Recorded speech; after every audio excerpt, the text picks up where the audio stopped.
আপনাকে যদি প্রশ্ন করা হয় বলেন তো ইয়ামেলেরনো মার্টিনেজ কত টাকার মালিক, আপনার উত্তরে হয়তো মিলিনিয়ার ছাড়া আর কিছুই খুঁজে পাবেন না।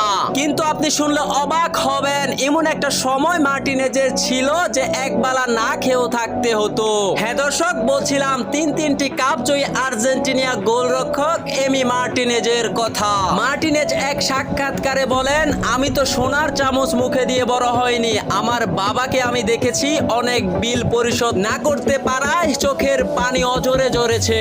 আমি তো এমন এক সময় পেরিয়ে এসেছি, রাতের এক বেলায় আমার না খেয়েও থাকতে হয়েছে। সেদিন আমি শপথ নিয়েছিলাম কোনো এক সময় আমি আমার পরিবারের দায়িত্ব নেব।